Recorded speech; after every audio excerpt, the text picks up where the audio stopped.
यदि कोही व्यक्तिले म पनि एक दिन मर्नुपर्छ है भनेर हरदम याद गर्दछ भनेदेखि उसले कदापि पाप कर्म गर्दैन रे, कदापि दुष्कर्ममा हात हाल्दैन रे। शास्त्रमा महापुरुषहरूद्वारा बताइएको छ। यति कुरा याद गर्नु पर्यो कि म पनि मर्नुपर्छ र मृत्युपछि म कस्तो संसारमा गएर थचारिनेछु, मलाई कस्तो किसिमको वातावरणमा लगेर राखिएला र मैले कस्तो किसिमको दुःखद वा सुखद परिस्थिति भोग्नु पर्ला। यदि यो कुराको यसो अलिकति विचार गर्ने हो भनेदेखि निश्चित रूपले दुष्कर्म गर्नबाट व्यक्ति पछि हट्दछ।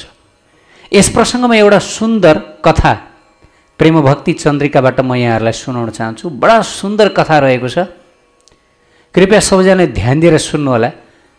यो कथाको उत्प्रेरणाबाट धेरै महानुभाव साधु बन्न सक्नुहुन्छ। साधु भनेको यो होइन कि झप्प दारी जुङ्गा पाल्ने, गेरु वस्त्र लगाएर हिँड्नेलाई मात्र साधु भनिँदैन।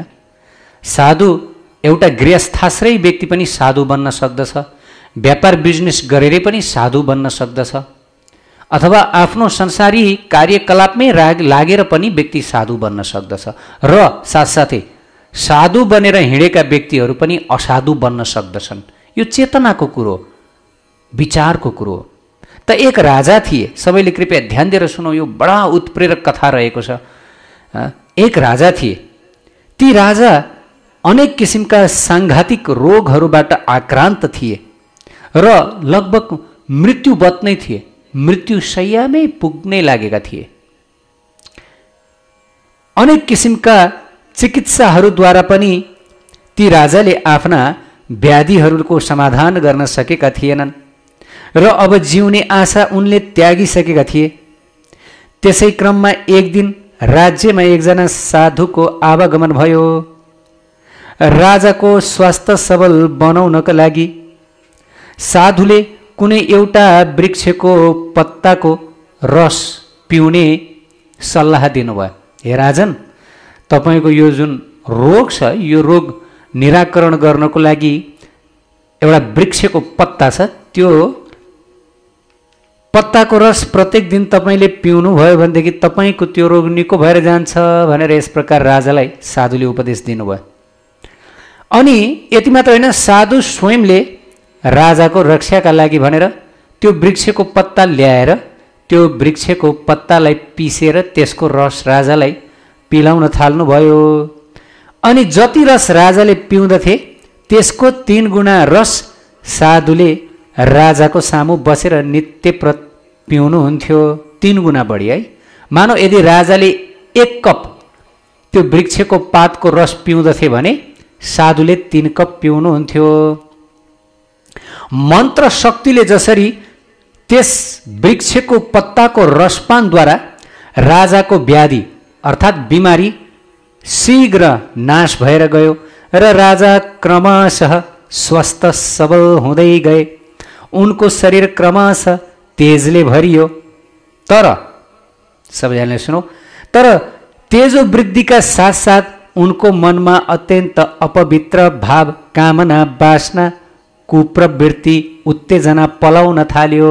ल, राजाको शरीर त स्वस्थ भयो, हृष्टपुष्ट भयो, रोग निवारण त हुँदै गयो, तर रोग निवारण सँगसँगै के पनि हुँदै गयो रे? त्यो औषधिको प्रभावले बिस्तार बिस्तार अब मान्छेको शरीर स्वस्थ भएपछि के हुन्छ? निरोगी भएपछि के हुन्छ? त्यही काम वासना आउँछ, त्यही अनेक किसिमका विकारजन्य विचारहरू, उत्तेजनाहरू मनमा उठ्न थाल्यो अनि राजाको चित्त अस्थिर हुन थाल्यो।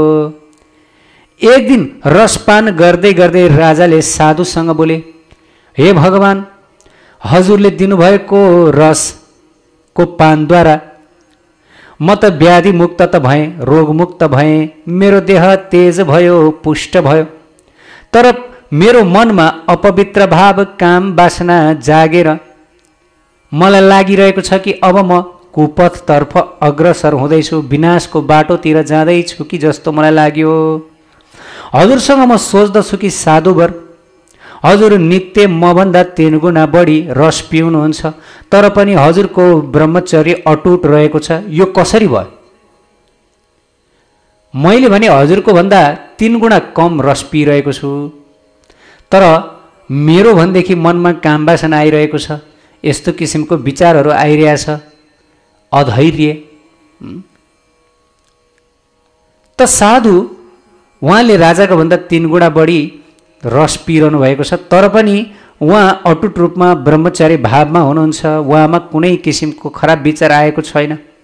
राजाको कुरा सुनेर साधुले तक्षण राजालाई भन्नुभयो, महाराज, यस प्रश्नको उत्तर म पछि दिनेछु। अहिलेको लागि मैले तपाईँको हस्तरेखा हेरेँ र हस्तरेखा हेर्दाखेरि तपाईँको मृत्यु योग देखेँ। मृत्यु योग। महाराज, अब म तपाईँभन्दा 3 गुणा रस पिएर पनि कसरी ब्रह्मचर्य व्रतमा छु, अब यो कुरा म तपाईँलाई पछि बताउँला। त्योभन्दा अगाडि म तपाईँलाई बताउँछु, तपाईँको हस्तरेखा हेरेँ मैले, तपाईँ अब मृत्युको मुखमा पुग्दै हुनुहुन्छ। 1 महिनापछि तपाईँ मर्नुहुनेछ। तपाईँको हस्तरेखामा यस प्रकार बताइयो। त साधुले अगाडि बताउनुभयो, जब 1 महिना पुरा हुन्छ त्यस दिन तपाईँको मृत्यु हुनेछ। 1 महिनापछि आफ्नो मृत्युको कुरो सुनेर राजा अत्यन्त भयभीत भए, थरथर काँप्न थाले र त्यसपछि साधुसँग मृत्युको समाधानका लागि अथवा मृत्यु नआओस् भनेर त्यसको उपाय सोध्न थाले। साधुले भन्नुभयो, महाराज, मृत्यु त निश्चित छ। वास्तवमा यो संसारमा अरू कुरा निश्चित भयो नि नभए नि मृत्यु चाहिँ निश्चित छ है। एज स्योर एज डेथ भन्छ नि, मृत्युलाई कसैले पनि टार्न सक्दैन। महाराज, हजुरको मृत्यु त निश्चित छ। यदि हजुरको मृत्युलाई निराकरण गर्न कुनै कुराले सक्दछ भनेदेखि त्यो यो रसले नै सक्दछ। तर रसको मात्रा, जुन वृक्षको पत्ताको रसको मात्रा छ, त्यो चाहिँ भनेदेखि तपाईँले 4 गुणा बढी लिनुपर्ने हुन्छ। हुन्छ महाराज, तपाईँलाई मृत्युबाट बचाउन यही रसले सक्दछ, तर 4 गुणा बढी तपाईँले यसको रस पिउनुपर्छ। हुन्छ भनेर यस प्रकार राजालाई साधुले सोध्नुभयो। अनि राजाले पनि साधुलाई तुरुन्त भन्नुभयो, हुन्छ हुन्छ, साधुभर बच्नु त पर्छ, ज्यानभन्दा प्यारो अरू केही पनि छैन। राजाले साधुको आदेश अनुसार पहिलेभन्दा 4 गुणा बढी रस पिउन थाले र यस प्रकार वस्तु शक्तिद्वारा देह तेज मानव फुट्न लाग्यो। अर्थात् त्यो वृक्षको पत्ताको रस 4 गुणा बढी पिएर पहिलेभन्दा पनि राजाको शरीर फुर्तिलो, तेजिलो, तागतिलो, हट्टा कट्टा भयो। तर सँगसँगै के पनि भइदियो, सबैजनाले ध्यान दिएर सुनौ। शरीर त पहिलेभन्दा पनि हट्टा कट्टा भयो, जवान भयो, निरोगी भयो। तर पहिले जुन राजाको मनमा काम वासना मडारिरहेको थियो, काम भावना आइरहेको थियो, यति बेला भनेदेखि अब काम भावनाले स्थान पाएन, मनमा काम भावना आउँदै आएन। अनि 2-3 दिनपछि साधुले राजालाई सोध्नुभयो, महाराज, अब म हजुरलाई प्रश्न सोध्छु कि हजुरको मनमा यति बेला कुभाव कतिको उब्जिरहेको छ। कुभाव भनेको कामभाव। कामभाव कतिको उब्जिरहेको छ तर महाराज भनेर यस प्रकार प्रश्न सोद्धाखेरि राजाले उत्तर दिए, हे साधुवर, यस समय त मेरो मनमा 1 महिनाभित्र मेरो मृत्यु हुनेछ भन्ने मृत्यु चिन्ताले अस्थिर भइरहेको छ। कहाँबाट यो दुर्भावना, यो काम भावना आओस्, आएकै छैन। म नमरौँ भनेर मात्रै मेरो मनमा यो विचार पैदा भइरहेको छ, अलिकति पनि काम वासना पलाएको छैन। त राजाको यस्तो जवाब सुनेर साधुवरले राजालाई सुन्दर उपदेश दिँदै बताउनु भयो, महाराज, अघि न हजुरले मलाई सोध्नु भएको थियो नि, हे साधुवर, मेरो भन्दा हजुर 3 गुणा बढी यो पत्ताको रस पिउनुहुन्छ। तर म भने अनेक किसिमका कुविचार, कुभावना, काम वासनाले आक्रान्त भइरहँदै जान्छु। हजुर भने जस्ता तस्तै अलिकति पनि कामभाव, कुविचारले डगमगाउनु भएको छैन, ब्रह्मचर्य व्रतमा स्थिर हुनुहुन्छ। कसरी भनेर सोध्नु भएको थियो नि महाराज। हो, त्यसको उत्तर यही दिन्छु। 1 महिनापछि हजुरको मृत्यु आउँदैछ भनेर जब मैले भने, त्यसपछि डरले आक्रान्त हुनुभयो र हजुरको मनमा त्यस्तो विचार आयो, काम वासना आयो, कुभाव आयो? आएन। कुविचार आयो? आएन। 1 महिनापछि अब हजुरको मृत्यु छ भन्ने सुनेर त हजुरको मनमा काम वासना आएन, कुविचार आएन, कुभाव आएन भने म त प्रत्येक क्षण मृत्यु आउन सक्छ भनेर सतर्क रहन्छु, त्रसित रहन्छु। साधुले त्यही भन्नुभयो। कुनै पनि बेला मृत्यु आउन सक्छ भनेर म सजग रहन्छु। त्यसकारणले गर्दाखेरि मेरो मनमा काम वासना आउँदैन, मलाई यस्ता किसिमका दुर्भावना कुभावनाले सताउँदैन। साधुको यस्तो उपदेश यो बडा सोचनीय कथा हो। प्रिय भक्त भागवत, यदि यो संसारमा हामीहरू मृत्यु जुनै पनि बेला आउन सक्छ, कुनै पनि बेला हामीलाई निर्दय मृत्युले हामीसँग भएका यी सम्पूर्ण देह दैहिक वस्तु पदार्थ, मित्र बन्धु बान्धव, पति पत्नी पुत्र गृह सम्पत्ति आदि जति पनि नश्वर वस्तुहरू छन्, यी मायाद्वारा प्रदत्त नश्वर वस्तुहरूको सम्पर्कबाट यस्तो स्थानमा पुर्याइदिनेछन् जहाँ केवल अन्धकार मात्रै हुन सक्छ, जहाँको बारेमा हामीले कहिले सोचेका पनि नहुन सक्छौँ। कस्तो स्थानमा पुर्याइदिन्छन् जब हामी यो कठोर मृत्युलाई हरदम हर क्षण सोचिरहन्छौँ, तब निश्चित रूपले हामीबाट पाप हुन सक्दैन, हामीबाट यस्तो किसिमको दुष्कर्म हुन सक्दैन। किनकि हामीले थाहा पाइसक्यौँ मृत्यु त सत्य छ, कुनै पनि बेला आउन सक्छ।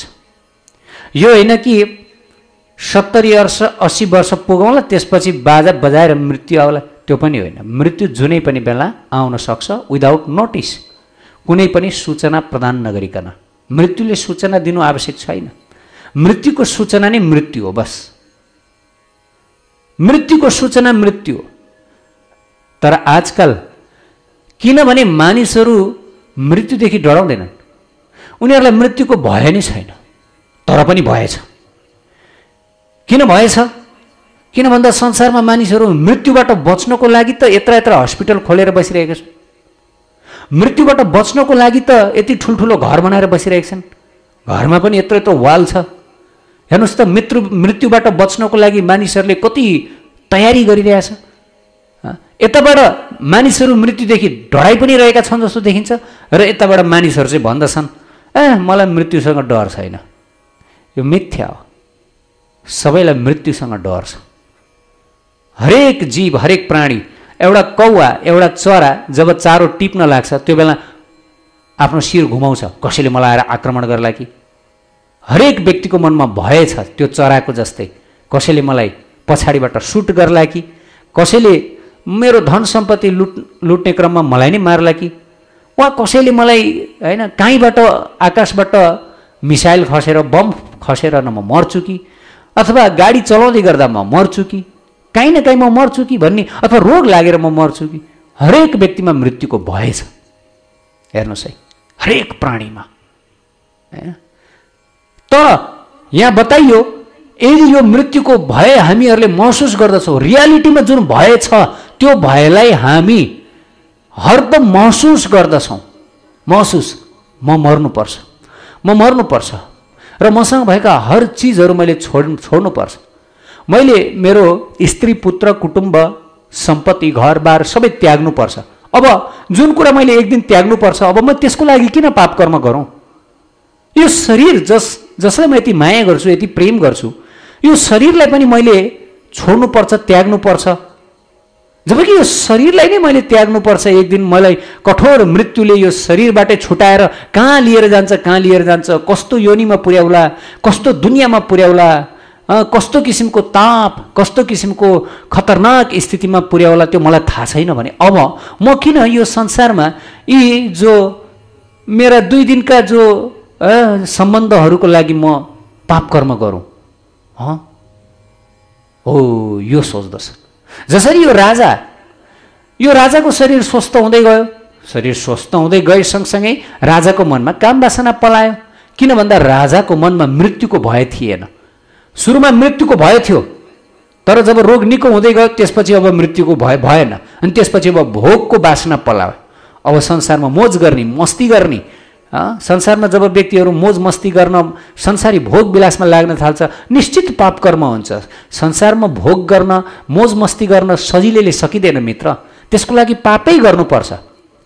संसारको भोग कमाउन त्यति सहज छैन। संसारमा धन कमाउन सहज छैन। संसारमा यस आराम गर्न सहज छैन।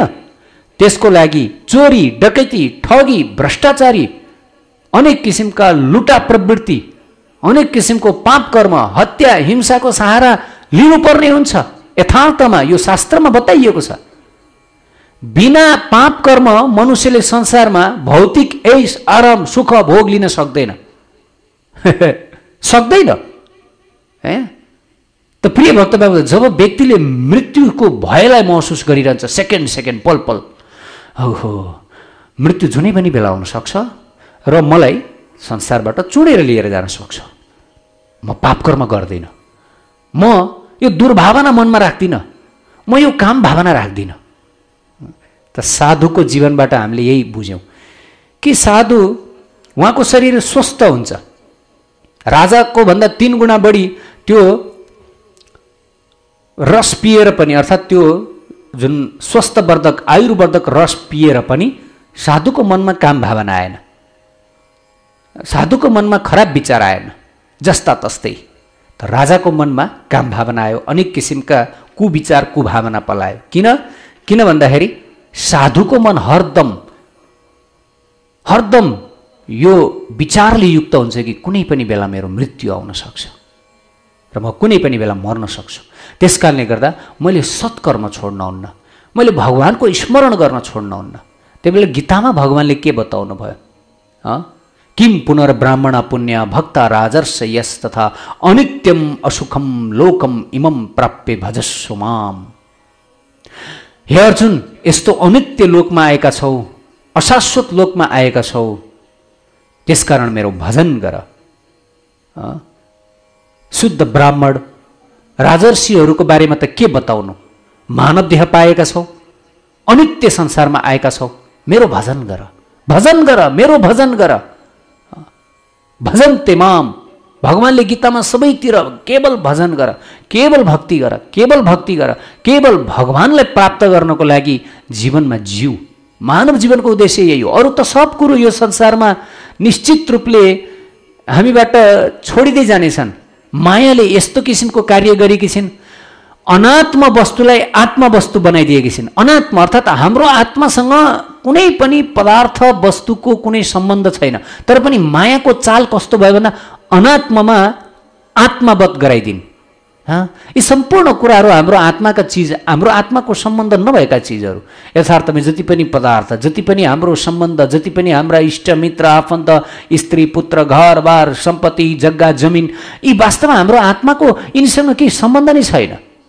हाम्रो शरीरसँग त आत्माको सम्बन्ध छैन। तर मायाको चाल कस्तो भयो भन्दाखेरि मायाले हैन जुन कुरा अनात्म हो, आत्माको होइन, त्यसलाई आत्माकै हो बनाइदिन्, र जुन कुरा आत्माको, राधारानी आत्माको, हाम्रो आत्माको एकमात्र राधारानी हाम्रो आत्माको, तर पनि मायाले यस्तो चाल रचिदिन् कि राधारानीसँग अब हाम्रो सम्बन्ध नै छैन। राधारानी को हो भनेर हाम्रो जिज्ञासा पनि आउँदैन। मेरो राधारानीसँग के सम्बन्ध छ यो हामी खोज्न पनि चाहदैनौँ। ल हेर्नुहोस्, मायाले कस्तो खेल खेलिदिन्, ठ्याक्कै उल्टो गराइदिन्। जुन कुरा अनात्मा हो, हाम्रो आत्माको कुनै सम्बन्ध नभएको चिजलाई हाम्रो बनाइदिन्, र जोसँग हाम्रो नित्य सम्बन्ध छ, यो सम्बन्ध जोड्नेवाला सम्बन्ध होइन, जोडिएको सम्बन्ध हो। राधारानीसँगको हाम्रो सम्बन्ध पहिला पनि थियो, अहिले पनि छ, भोलि पनि रहिरहनेछ, सदा सदाको लागि शाश्वत सम्बन्ध। यो जोडेर जोडिने, टुटाएर टुट्ने सम्बन्ध होइन, अनादिकालको सम्बन्ध, अनादि सम्बन्ध। बस भोलेका मात्र हौँ हामीले, भोलेका मात्र। यो केले गराइदियो? यो मायाले गराइदियो। अनात्मालाई आत्मा, आत्मवत, आत्मवतलाई अनात्मवत। ल हेर्नुहोस् त कस्तो खतरनाक त मायाको चाल। मायाको चालमा हामीहरूले संसारमा यसरी जीवन बिताइरहेका छौँ। आफ्नो चिज जुन छैन त्यसलाई आफ्नो, आफ्नो जुन हो त्यसलाई आफ्नो होइन। त प्रिय भक्त भागवत, यो कथा सधैँभरि याद गरौँ। प्रेम भक्ति चन्द्रिका यो जुन ग्रन्थ, यो ग्रन्थ यदि प्रत्येक दिन अध्ययन गर्ने, प्रत्येक दिन पढ्ने बानी गऱ्यौँ भने साँच्ची नै हृदयमा राधारानीप्रति, युगलप्रति यस्तो प्रेम भक्ति पलाउँदछ र संसारप्रति, संसारको यो जुन यो संसारको यो क्षणभङ्गुरता, संसारको नश्वरता सधैँभरि हाम्रो मनमा सजग भइरहन्छ। हामी याद गरिरहन्छौँ र हाम्रो भजन मार्ग, हाम्रो भक्ति स्मरण बडा तीव्र हुन पुग्दछ र यही तीव्रताको हामीलाई आवश्यकता छ। नत्र भने शिथिल हुन्छ, नत्र शिथिल हुन्छ। र यो शिथिलता सँगसँगै राजाको जस्तै फेरि हामी त्यो जुन रोग त निको हुँदै जान्छ, हाम्रो शोक, रोग, शारीरिक सबै पीडामुक्त हुँदै जान्छ, तर भित्रबाट काम वासना, भित्रबाट पाप वासना, भित्रबाट अनेक किसिमका दुर्भावनाहरूले फेरि ज्वरो गाड्दै जान्छ र फेरि हामी संसार चक्रमै घुम्न सक्दछौँ। मानव चोला संसार चक्रबाट आफूलाई बचाएर यो शरीर भनेको वास्तवमा यहाँ अगाडि बताउनुहुन्छ श्रील नरोत्तम दास ठाकुर महाराज, वास्तवमा शरीर के हो? पाप पुण्यमय देह, सकलै अनित्य इह, धन जन सब मिछा धन्द। वास्तवमा यो देह भनेको पाप र पुण्यको परिणाम हो। पाप र पुण्यको परिणाम हो। सकलै अनित्य, यो सम्पूर्ण अनित्य हो। देह अनित्य र देह दैहिक, देहसँग सम्बन्धित हर कुराहरू अनित्य छन्। धन जन सब मिछा धन्ध। यो धन जन आदि जे जति छ यी सम्पूर्ण कुरा चाहिँ के हो भन्दाखेरि यो चाहिँ केवल 2 दिनको मात्रै हो। यहाँ त्यही बताइयो। हेर्नुहोस् है, त्यसकारण श्री राधा कृष्णको प्रेम कथामा सधैँभरि आफ्नो मन लगाइरहनुपर्छ, छोड्नुहुन्न। एकछिन पनि राधा कृष्णको प्रेम कथाबाट आफ्नो चित्तलाई अन्यत्र हटाउनुहुन्न। यो संसारको जुन नश्वरता, क्षणभङ्गुरतालाई, यसलाई बिस्तार बिस्तार अन्तर्मनदेखि त्याग्ने कोसिस गर्नुपर्छ। श्री राधे।